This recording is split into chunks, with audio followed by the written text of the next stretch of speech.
Olá pessoal do blog dos concursos, eu sou Amanda Bezerra, professora de concursos públicos, e agora nós vamos dar continuidade à semana passada que nós estudamos a exigibilidade de conduta diversa. Percebam que há 2 semanas a gente está fazendo uma longa caminhada pelo estudo da culpabilidade. Finalmente hoje nós vamos estudar o terceiro e último elemento da culpabilidade. Lembra, a gente está estudando o conceito de crime, aquele conceito tripartido, onde crime é fato típico, antijurídico e culpável. Eu estou estudando com vocês a culpabilidade, já vi os 2 primeiros elementos, assistam às aulas anteriores, e agora nós vamos estudar o terceiro e último elemento, que é a potencial consciência da ilicitude do fato, ok? E o que seria potencial consciência da ilicitude do fato? É bem rápido, é bem simples, mas é super importante. A potencial consciência da ilicitude do fato é a capacidade, a possibilidade cultural do agente entender o caráter proibitivo de sua norma. Da norma, na verdade. Vocês estudam em direito constitucional, que não cabe a mim nesse momento, mas vocês estudam que ninguém pode alegar o desconhecimento da lei. Aqui é um pouco diferente. Não estou dizendo que é diferente do que vocês estudam em constitucional, mas quando a gente fala de PCI, de potencial consciência de ilicitude, a gente está estudando a possibilidade cultural de alcançar o caráter proibitivo da norma, de entender o caráter proibitivo da norma. Eu, você, a maioria das pessoas possuem PCI, que é esse alcance cultural de entender o caráter proibitivo da norma. E eu vou trabalhar um exemplo que eu sempre trabalho em minhas salas de aula. Eu tento trabalhar outros, mas sempre algum aluno diz: professora, aquele exemplo que a senhora deu. Então, eu sempre tenho que falar do exemplo do tatu. Do tatu, professora, como assim do tatu? Calma.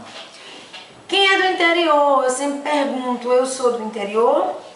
Imaginem um interior bem afastado. Meu interior é pertinho, mas imagine, vamos lá para o sertão, bem afastado, para lá de Oricuri, para lá de Orobó, na zona rural, nem asfalto tem, é chão batido.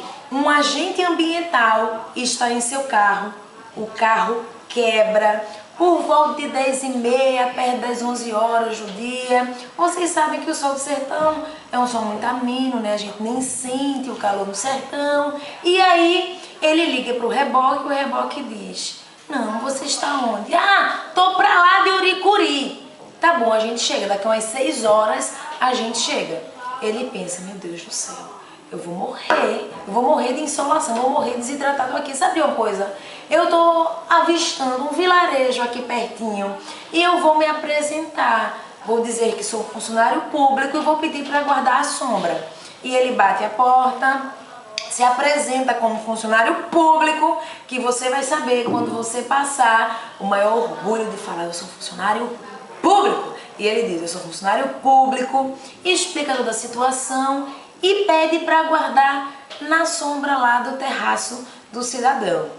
E ele diz: o pessoal do interior é muito solícito, muito receptivo, e ele responde: meu senhor, pelo amor de Deus, assim o senhor me ofende. O senhor não vai apenas aguardar no meu terraço, o senhor vai almoçar conosco hoje, que o prato é tatu. Eu vou até tirar o óculos. Gente, tatu, o cara é agente ambiental, a legislação ambiental passa tudo na cabeça dele e diz: o senhor está preso. Tá preso por matar um tatu, animal silvestre. É melhor você matar uma pessoa do que matar um tatu.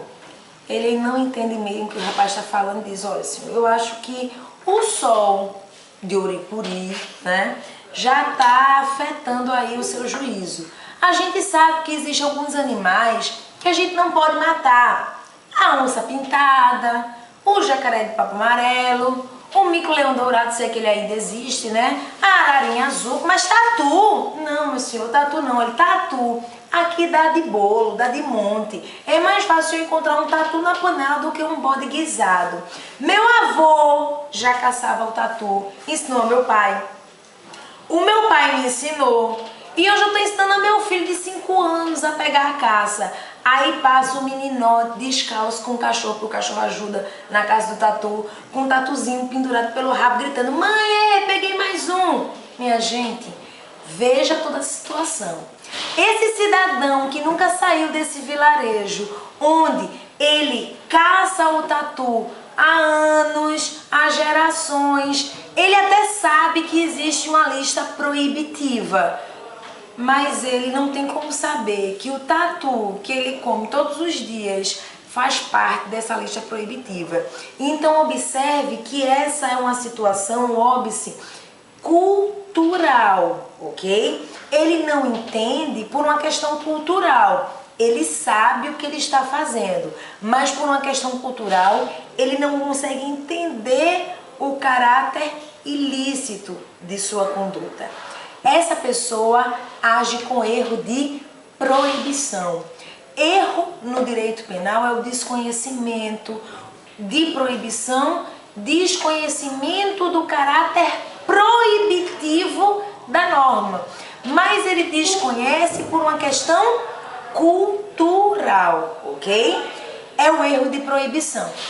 Mas você que está estudando um pouquinho, quer aprofundar, quer fazer alicerces fortes no que diz respeito ao direito penal, você precisa memorizar que o erro de proibição, que retira a potencial consciência da ilicitude do fato, que por consequência retira a culpabilidade, é o erro de proibição inevitável, invencível, excusável. Inevitável porque qualquer pessoa naquele mesmo contexto cultural cometeria aquele erro. Invencível pelo mesmo motivo que qualquer pessoa naquele contexto cultural não conseguiria vencer aquele erro. Excusável, cuidado, é invencível, excusável. Excusável significa perdoável. Ele é perdoável por quê? Porque qualquer pessoa no mesmo contexto cultural cometeria aquele erro.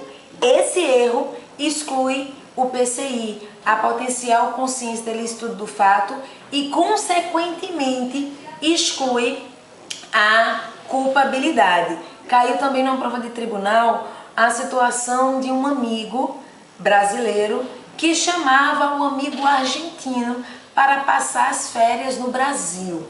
O amigo argentino logo se animou e o amigo brasileiro pediu ao amigo argentino para trazer 15 garrafinhas de cloreto de etila, lança-perfume, para o Brasil.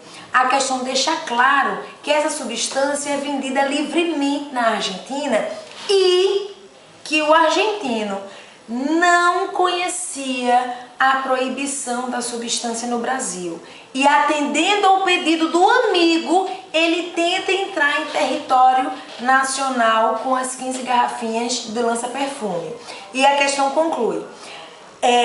Considerando essa situação hipotética, qual seria a tese de defesa para o argentino? Minha gente, eu sempre falo que essa questão é uma questão para você não errar.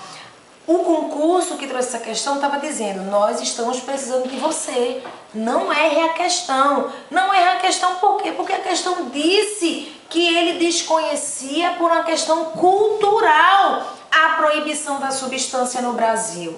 Se a questão falou que ele não conhecia por uma questão cultural, já que na Argentina podia e aqui não, e que por isso ele não conhecia, qual é a única tese de defesa a ser utilizada para ele? O erro de proibição. Então, se vocês ligarem sempre o erro de proibição à questão cultural, não há como errar a questão que envolva a potencial consciência da ilicitude do fato. Lembre que para excluir, esse erro de proibição precisa ser inevitável, invencível. Vejam na nossa luta, a nossa romaria de 3 semanas para a gente passear na culpabilidade. A culpabilidade é composta de imputabilidade, da exigibilidade de conduta diversa e da potencial consciência de licitude. Então, quando a prova lhe perguntar quais os elementos que constituem a culpabilidade, esses 3. Imputabilidade, ECD, que é exigibilidade de conduta diversa, e PCI, potencial consciência da ilicitude.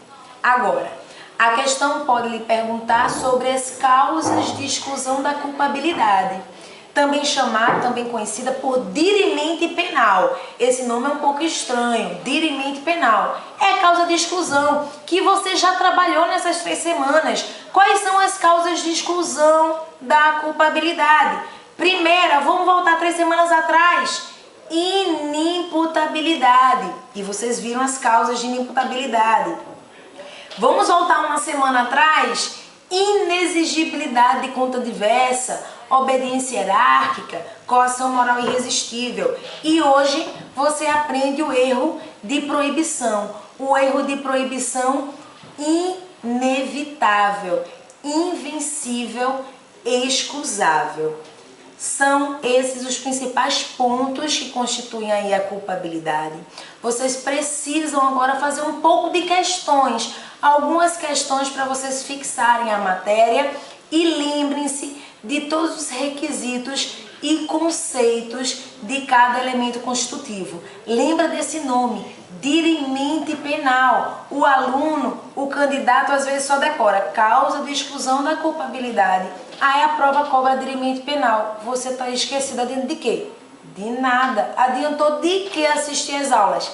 Nada. Então, causas de exclusão da culpabilidade ou dirimentes penais.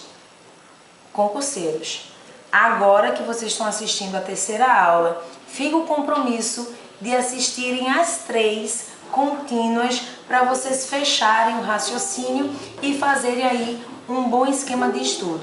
Nós nos encontramos no próximo encontro. Até lá!